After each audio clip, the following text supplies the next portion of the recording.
Hello everyone. Welcome to my channel. My name is Elise. I hope you're all doing so good today.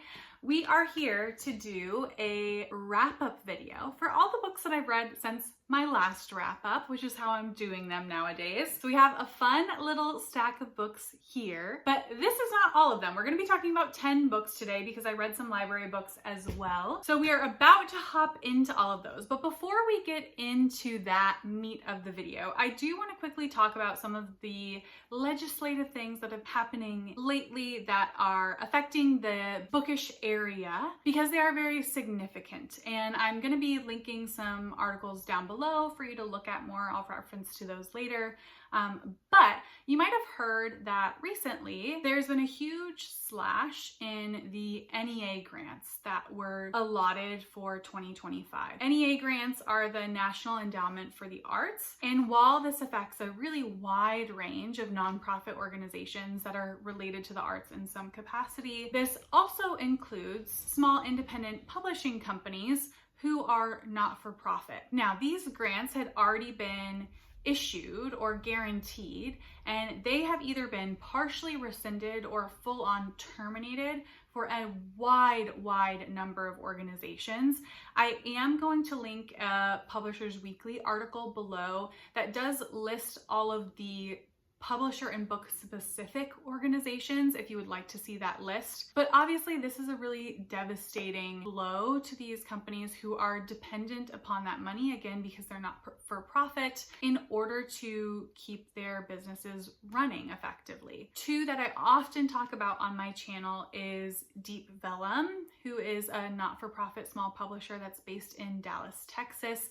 They actually just went through with an acquisition of Open Letter, who is also a not-for-profit publication, and Two Lines Press, who I frequently talk about. They published the Calico series that I often reference on my channel. Both Deep Vellum and Two Lines Press really champion translated literature, which is very important for us to have access to. Two Lines Press solely does translated works, and Deep Vellum doesn't solely do translated, but they do a very high volume of translated works. In addition to that, on the same day, there was also a huge slash to the budget for the Institute of Museum and Library Services. This organization does the work of acquiring a lot of the grant funding that's needed for libraries to run. They help get grant funding for libraries in every state and every territory. And the amount of grant funding that they get to provide for those libraries is roughly about a third up to a half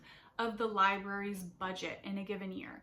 So it is very significant for them to not have that money. A little bit of a primer on the way that it works to slash the budgets for these organizations is that you cannot, as the president, outright extinguish either of these organizations without a congressional majority.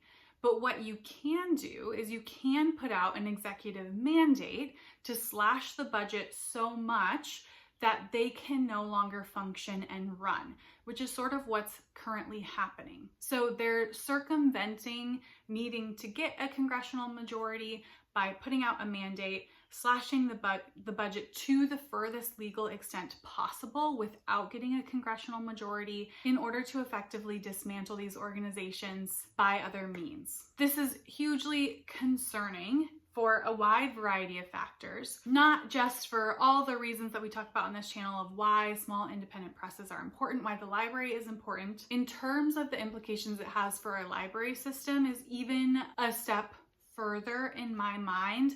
Libraries are one of the only truly free places that we have left in the US in general, but they are the only consistent free service that provides free educational materials and free educational services to the public. And there absolutely needs to be a consistent place to provide those educational materials and resources to the public. Those cannot be put behind essentially paywalls. Educational materials and services should not be dependent upon how much you make, and the loss of those for the people who rely on them would be devastating, truly devastating. Even if you use the library more casually, which is great, and I think it supports a huge volume of people in that way, The library systems support a percentage of our population in a way that would be detrimental to their lives in order to lose that resource. So for some people, this is the only access to a computer that they have. For some people, this is the only access to be able to get books that they need for school or for work, or just to be able to read recreationally. Libraries also provide a lot of educational services in the areas that they're in, dependent on what the needs are in that area, and so much more. So this is really just to give you a little bit of a primer on what's happening if you don't already know, and to also provide some resources down below so you can learn a little bit more for yourself.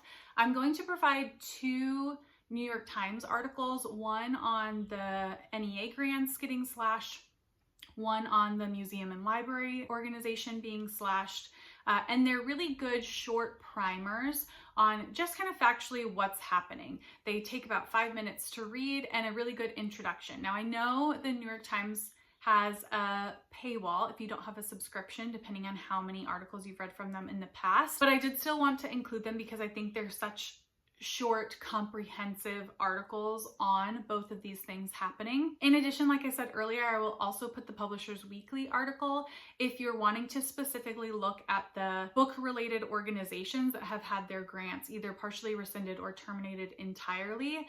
That way, if you want to make a donation to one of those organizations, if you want to purchase books or merchandise from one of those organizations or whatever it might be, you can if you would like to. The other thing that you can do is absolutely use your library, and there's a number of different ways to support your library. A library's allocation is heavily influenced by their usage rates. So even just the fact of using your local library will be good for them. In addition, you can always support your local library with a financial donation. You can always support them by volunteering there. Lots of different ways to support your local library, but I would highly encourage that as well. And I do see it as my responsibility as someone who doesn't necessarily need the library, although I love my library and I do use it all the time, that it is my responsibility, because I have the privilege of not needing it to survive, that I do need to be the type of person who is supporting the library for those who do rely on it to continue to live. And hopefully you feel the same way. So I hope the resources that I've put down below are helpful for you.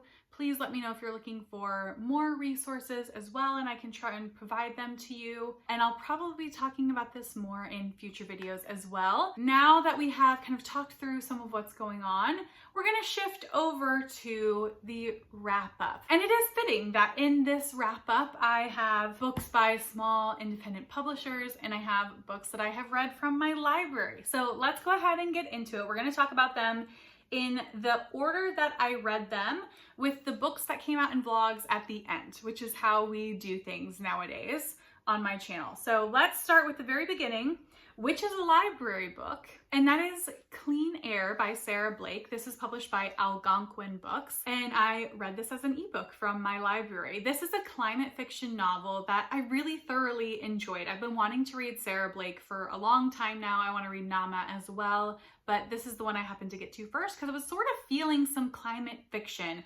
This is a eco-thriller, mayhaps, and we're in a future utopia? Dystopia? Question mark? Where a huge amount of the population has died because plants have sort of defensively evolved to release an extreme amount of pollen that makes it uninhabitable for humans to breathe the air outside. So there was an event called The Turning where it was a mass pollen release by plants, and a huge amount of the population died. I think it's like 2/3 of the global population died. We are now following a family in a society that has been built like 10 years after the turning, I think. They all live in these kind of like pod-like structures. Air filtration is king. There's a yellow pollen dusting everywhere outside, and it seems to be like a new utopian society. Everyone has come together after the turning to try and rebuild. There's a large kind of communal value that people now have. The family that we're following, I'm not going to remember their names, so sorry, consists of a mother, a father, a daughter. and they are going about their lives when the daughter starts having these almost like night terrors, dreams, in which she is having two sides of a conversation that are very scary, sort of about people being murdered. It just so happens that the daughter's dreams align with news stories that start to come out of people in fact being murdered, and there is a serial killer on the loose. The serial killer is slashing the plastic pods that people live in, so the unfiltered air goes in and people suffocate and die. Now, our main couple is very alarmed by this, obviously. Very alarmed that there are murders happening. There haven't really been murders since the turning, and very alarmed that their daughter's dreams seem to align with these murders. So that's all I'm going to say about the plot.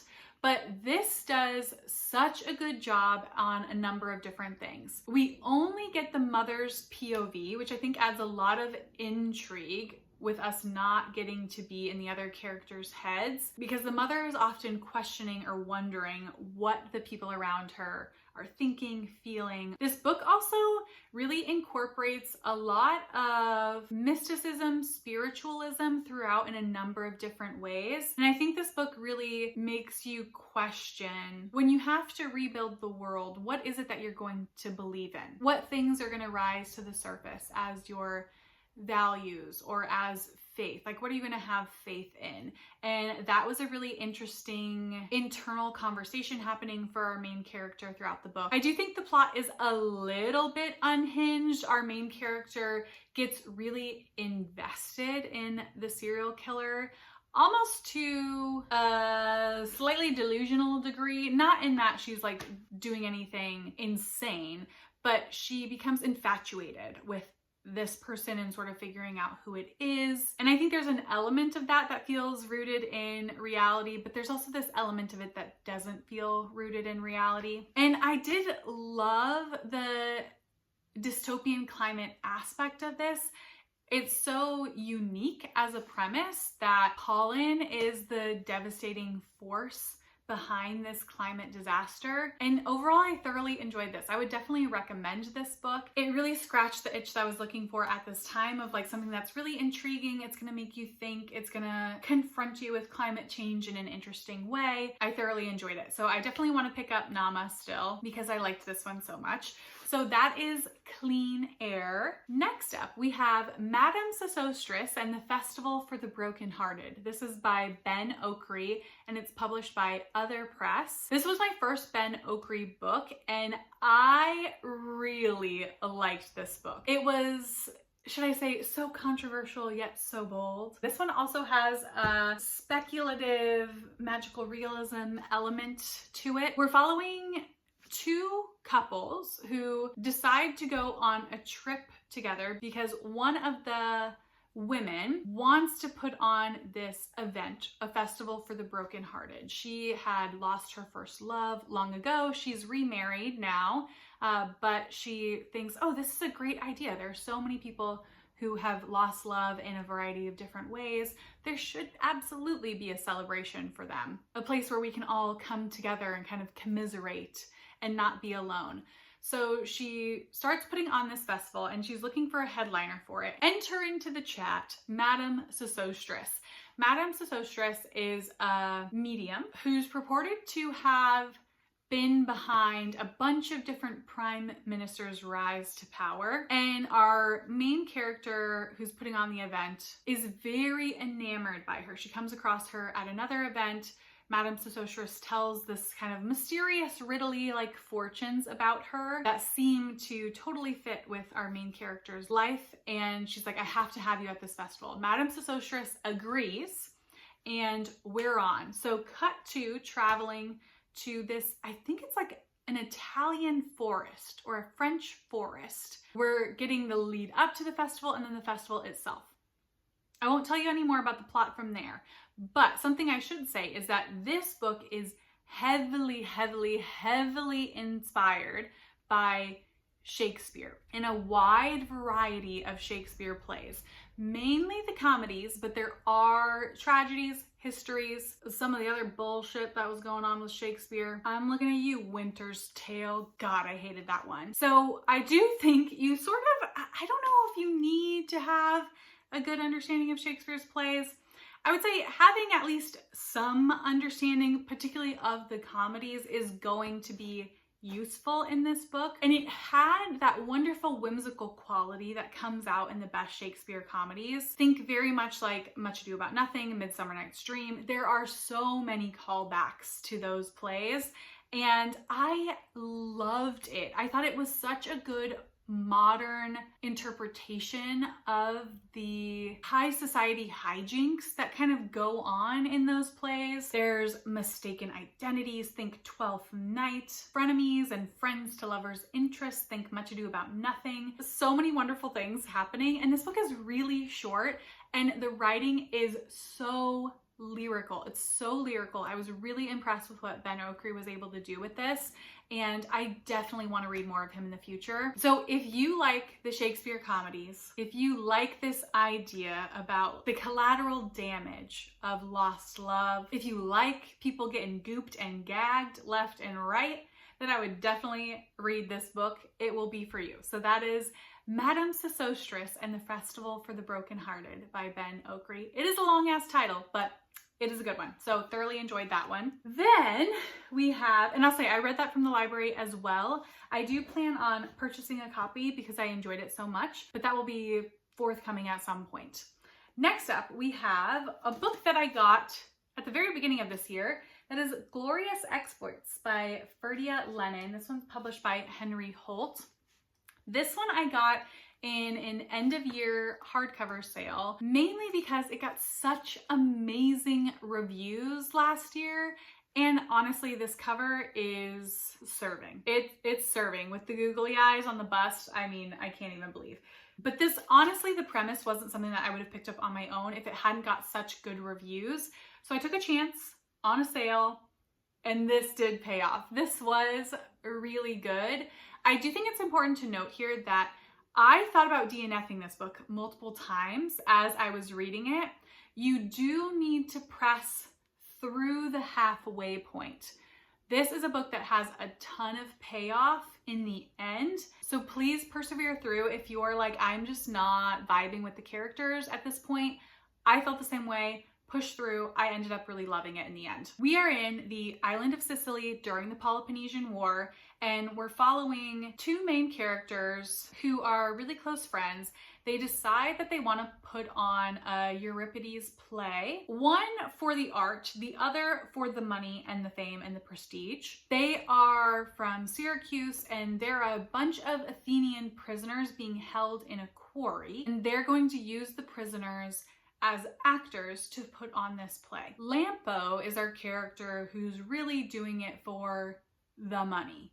He needs the money. They're both, Lampo and Gelon, who's the one who's doing it for the art, are out of work potters, and Lampo really has a chip on his shoulder. He is a very unlikable character, so I'll also throw that out there. And you just get the production of this. You start to understand the class system of this time, the politics of this time, but really this is a character-driven story. This is a character-driven story, which is the thing that I care most about in books, is the characters. If the characters are interesting, I don't really care what else is happening.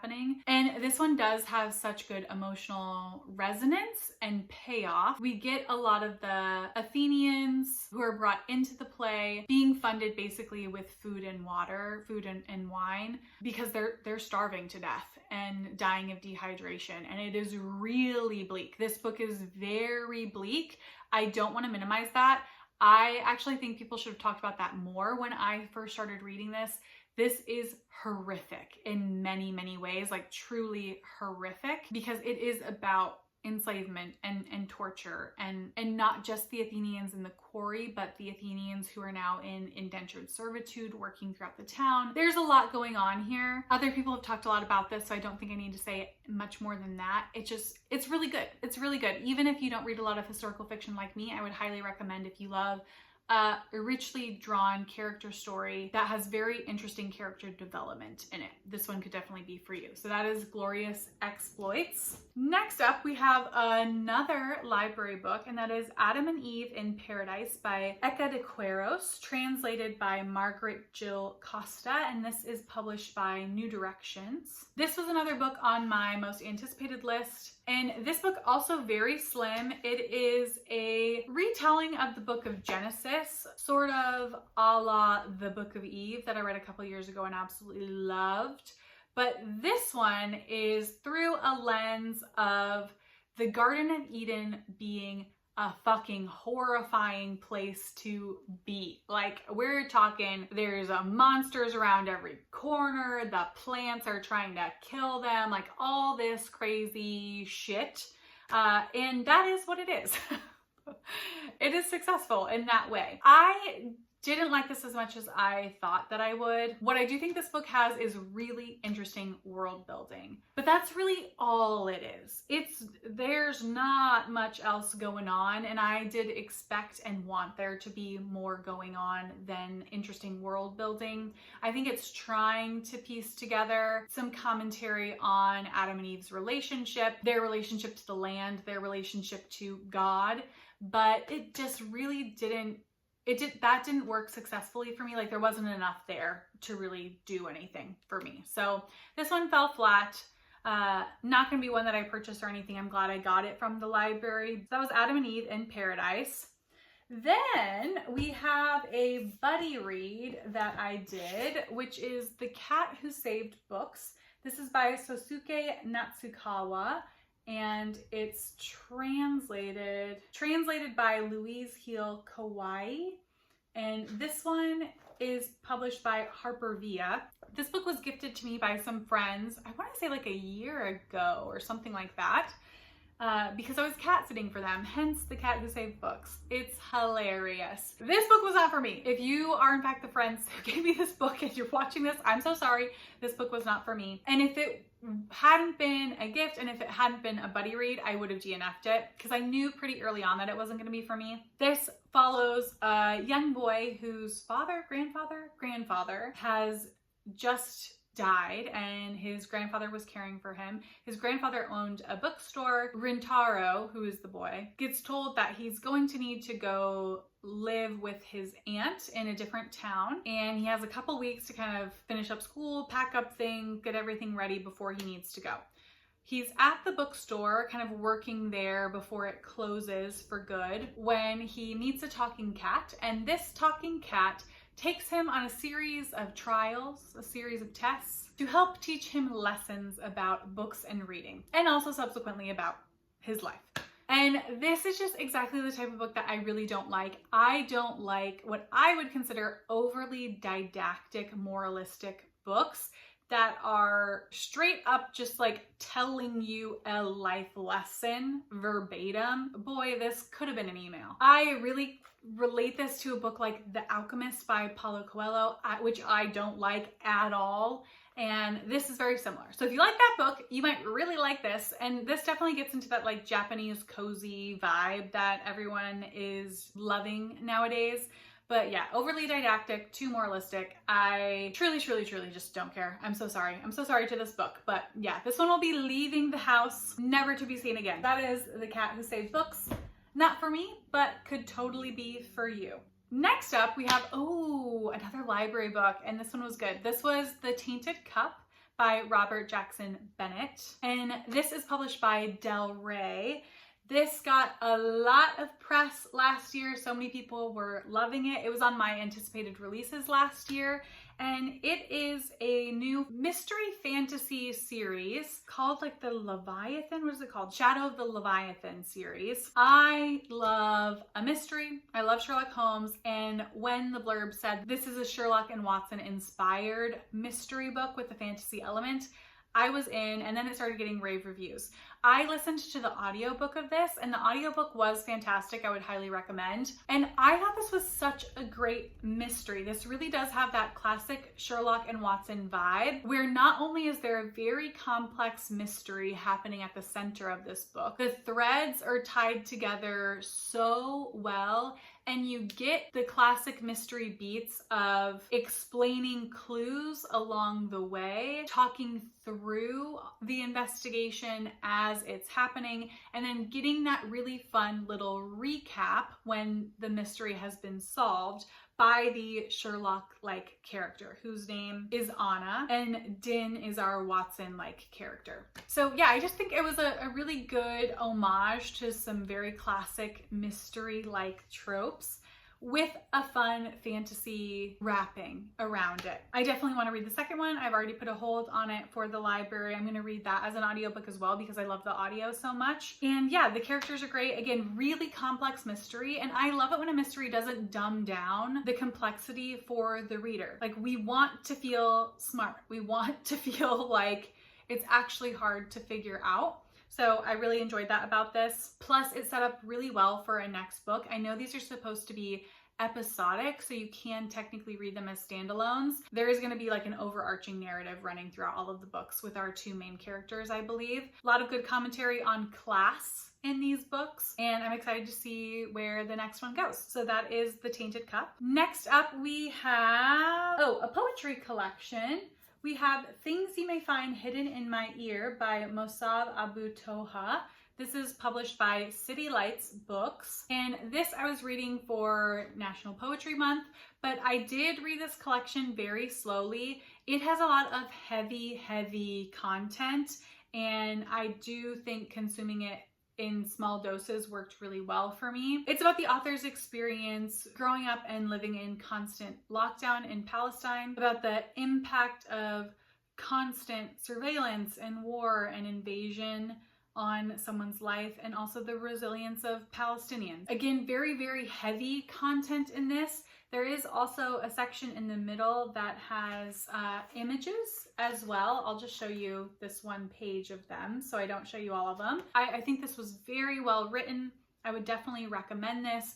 It does give a horrifying yet accurate picture of what it would be like to grow up in Gaza, and I'm very happy that I read it. So that was Things You May Find Hidden in My Ear. Then next up, before we get into the two vlog books, I finally did it, y'all. Oh my God. I read The House with the Golden Door by Elodie Harper. This is published by Union Square in the US. If you are new here, I have been saying that I will finish this series for the longest time, and I just have not continued on. This is in fact not the last book. This is just the second book in the series. I read The Wolf Den 3 years ago now, I think, honestly, which is just wild to think about. And I finally got to reading the second installment. So I won't specifically talk about the plot in this, but this series follows Amara in particular, but also a cast of women who all are enslaved at the Wolf Den, which is a brothel in Pompeii. And Amara is very actively trying to claw her way out of enslavement. She was sold into slavery by her mother because her father passed away. Her father was a doctor. They had overspent all of their funds, so they had overspent Amara's dowry, and her mother could not pay for her to eat. So instead of having Amara starve, the mother thought it would be best to sell her. And here is where Amara has ended up. So this book, without talking about any of the plot, I still thoroughly enjoyed the writing. I think Elodie Harper is such a talented writer.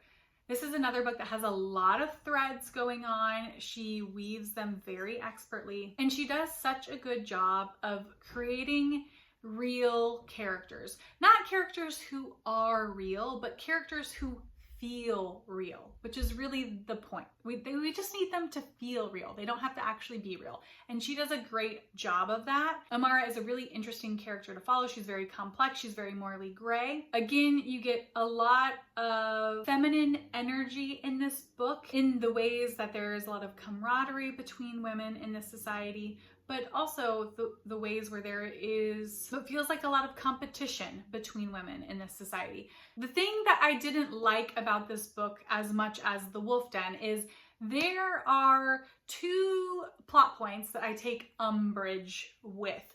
One, I take strong umbrage. And from what I've heard from other reviews, I think across the board, readers just did not like a certain plot choice that Elodie Harper made. I can see by the end what Elodie Harper was trying to do, but she did not do it the right way. I don't think the chronology of it worked. I think we should have got the message she was trying to give at the end. I know this is all so cryptic and vague, and this is only going to make sense if you read it, so I apologize. But the payoff we got at the end for it, it should have been in the beginning, so we knew that's what we were working towards the whole time. She tried to build tension by not revealing that to us early. It just left a bad taste in your mouth because it was not a good plot choice to make. It was not. So there's that really cryptic point. And then there is another plot point that just personally for me wasn't a favorite. This is one that this is just personal preference. I wouldn't have made it. She made it. There we are. So this one I couldn't say I like as much as The Wolf Den, but still thoroughly enjoyed it. I think she's an excellent writer, and I am really excited to read the third one because I've heard the third one is really like a return to form from the first one that is just absolutely phenomenal. And The Wolf Den, the first one was a 5-star read for me. This one I would say is about a 4-star. So I'm hoping we get back to a 5-star by the end with the Temple of Fortuna, and I am planning to read that one hopefully shortly. So that is The House of the Golden Door. I'm so happy I finally got to this chunkster. She is thick and weighty. I really enjoyed it and enjoyed being back in this world. So that is The House of the Golden Door. Next up, we have the 2 books that I read for my latest episode of Now or Never, which I will link down below if you would like to check it out. It's kind of a read it or in haul it type of challenge where I pick a cube on my shelves and I draw randomly to read a couple of books off of that shelf to get to some of my backlist titles, or maybe a front list. For this episode, I picked up Sarahland by Sam Cohen and Living Things by Munir Hachemi, translated by Julia Sanches. Let's talk about Sarahland first because I talked about it first in the video. Sarahland was so fucking good, y'all. This is so good. I absolutely loved it. It will be in my best books of the year. Ooh, this was really good. This is a short story collection that is published by Grand Central Publishing, I believe. Yes, that's published by Grand Central Publishing. And I read this via audio. It is maybe the best audiobook I've ever listened to. The narrator is so phenomenal. I talk about her more in the vlog, but whew, she's so good. These short stories are all containing a Sarah or multiple Sarahs, hence Sarahland in the title. And these are all kind of like modern day woman with a dash of weird and maybe even horror thrown in. I talked about the titular story. I think it's the titular story, which is the first story in here, is about a cast of Sarahs. Think a la the Heathers, and one of the Sarahs wants out. She wants to be her own Sarah, not a Sarah. And she meets this new woman and kind of starts a relationship with her, and this feels like her out to a new persona, a new identity that's very individual. It's giving I'm not like other girls in a really interesting way. We love to see it. This does have trigger warnings, so I don't want to be like, this is so fun.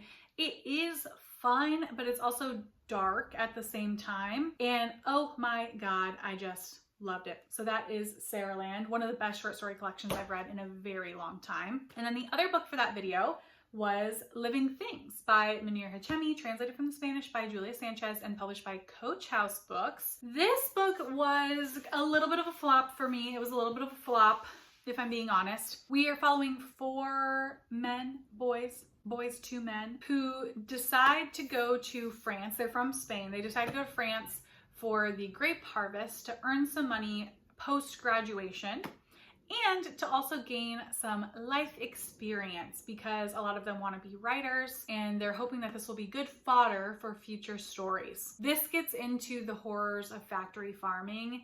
I knew that going in. I was ready for that going in. It is, in fact, really horrific. But the thing that I didn't like is the framing device for this book. We start out with the narrator of this book, who is also named Munir, who goes by M. And this book is laid out in his journals, recounting the events of that summer. He tells you from the jump that you are not to read into anything. It is not a metaphor. It is not an illusion. There is not symbolism. He doesn't want you to find thematic undertones to this. He just wants you to read it fact by fact. And that really didn't work for me. I think naturally we want to imbue our stories with those things. They give them life, they give them richness. And I would start doing that and I'm like, well, he told me not to do that, so I guess I'm not gonna do that. And then it kind of loses all of its life for me. I have since learned that this is loosely based, I don't know how loosely based, on an actual experience the author had one summer. I think that's sort of like a fun fact for me. It doesn't change the way that I feel about the book. It wasn't for me. I probably should have DNF'd it, but I just kept hoping for a little bit more, and it never got fully realized for me. So that is Living Things. And that is the last of these books. So that's 10 books that I have read recently. Please let me know if you've read any of these, and if so, what you thought of them, or if you are interested in any of these books now that you've heard me talk a little or a lot about them.